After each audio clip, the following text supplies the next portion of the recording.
Hey everybody, it's your boy Zero here, up for another Gunpla review. In today's episode, we're covering the Gundam Barbatos from Gundam IBO. So yeah, I decided to go with the Barbatos Lupus instead of the Barbatos Lupus Rex, mostly because I still couldn't find the cover art for it.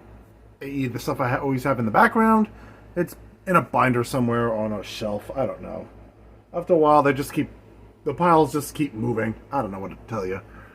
But I have to say, honestly, this is my second favorite Gundam from IBO, Barbatos Lupus Rex being the best. But Barbatos Lupus is still a really cool second. I'm just really disappointed on the full mechanics version of it. I mean, it's okay. It's not as good as the full mechanics Barbatos Lupus Rex, or the Master Grade Barbatos, which, Bandai, I don't know if you're listening or even care about us tiny young Gunpla reviewers, but I have a list of Gundams I really need you to make Master Grades or revived Master Grades. Looking at you, Master Gundam, God Gundam, and make the rest of the Barbatos line as Master Grades. Just throwing that out there. Give me a Master Grade version of the Aerial, not just a full Mechanics 1/100 size. Yeah, I would appreciate those. And I know full well a bunch of my fans would. With that being said, let's cover the Devil, the beginning of the White Devil, or the mid-stage of the White Devil's evolution. So, let's get to it.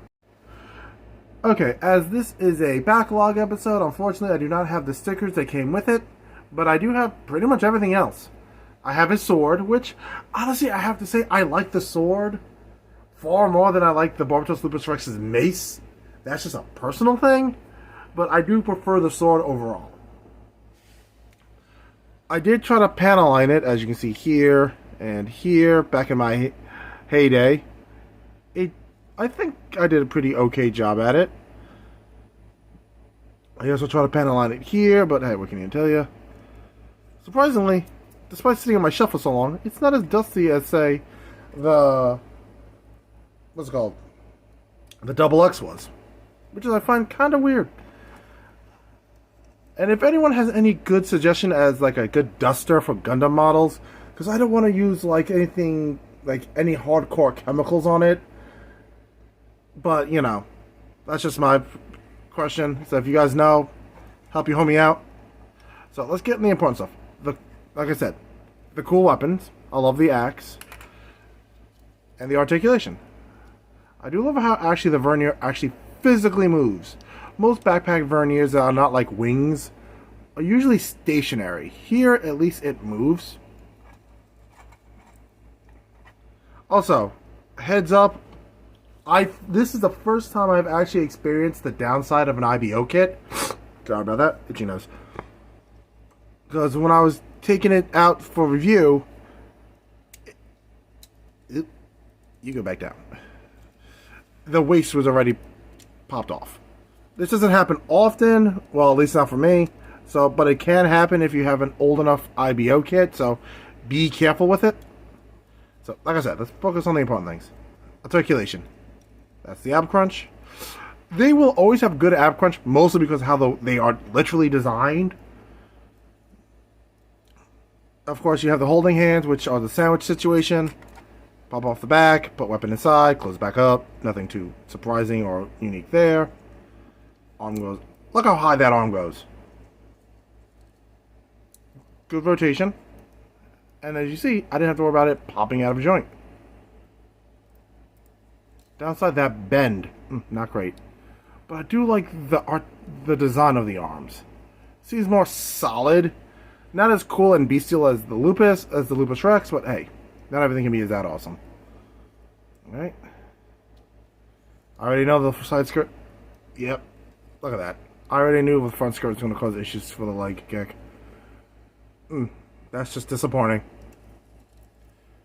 Great knee bend though. As you can see here, see what I mean? There goes the waist. Back together. And of course the feet close like this. They get good rotation. I'm not going to even... I can try to show you the splits, but they can... that. Like I said. Articulation is not what I call the fundamentals of the IBO kits. At least, unfortunately. I mean, they look cool as all, pun intended, hell. Also, they're never 100% accurate with design. As you can clearly see, I'm going to use the bottom of the sword as a point. Look at the claw-like hands on the Barbatos Lupus. They're white. Look at the hands here. They're great. You will have to paint them to make it accurate. I had to do the same thing for the full mechanics and the high grade.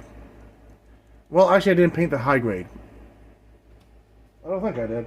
No, I didn't paint my high grade Barbatos Lupus Rex. I painted the full mechanics, which I find, again, annoying. You figure larger model will actually have the correct claw color, but whatever. But yes, so if you want accuracy on this thing, you're going to have to paint out the claws.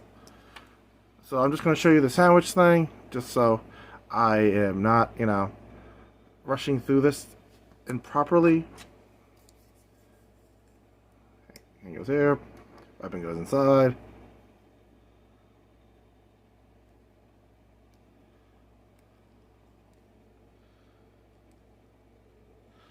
Ta-da. And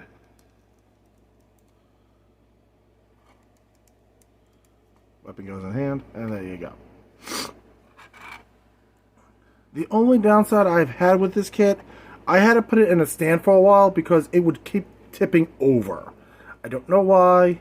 Maybe because I had the sword in the backpack, which very easily fits here or here, so you do have an option. But you also can get the other option packs that come with IBOs if you want different weapons and all that. So you do have options. And another great thing about the IBO kits is the fact that they're all pretty much kit bashable. You can take this dude and, off the top of my head, the Osmus Day, which is supposed to be Osmodius, but they just said Osmus Day, and just throw those parts together and make a whole new Gundam out of it. Because all the Gundam frames are pretty much, not all pretty much, they are the same frame. It's just the outer armor that's different. Which, if you think about looking at the Gushan or Gushin, and you look at the original version of it, you go, yeah, that's not possible. It was a short, stumpy mobile suit compared to the full bake, which in its actually looks like one of its sibling suits. I don't know why they decided to make that dude look weird and look like a little frog mobile suit, but to each his own, I suppose. If this is freshly built, it's more solid in comparison than, when it gets older. Because, as you saw, the waist can pop out on you, and it will literally be cut in half. But, other than that, it's a very solid kit. And I used the stickers on both knees, the eyes. I think that's about it. I don't think there was any other sticker that came with this. Also, I wish they wasn't, have to third party a Alaya Vignana activation eye set. Because all I see is always third party, and that's not bad, but I always wish it was like Bandai, made them. I mean, I use it for one of my custom builds, but still, it's the principle of the matter. Also, I didn't do the rest of the feet. Oh, I did. Never mind. Sorry, everybody. Brain fart. Okay. So, let's just wrap up this review and get to the summary. Okay, so, all in all, the Barbatos Lupus is a really great kit. Downside, it does suffer from what apparently happens to a lot of IBO kits with age, because it does use a polycap at the waist. It just could pop out on you. So if you glue it, cement it, it won't move, but it also won't move. So you're doing a coin flip. I would recommend putting it on a base, that way it wouldn't fall apart on you. And this because, let me show you the base I used.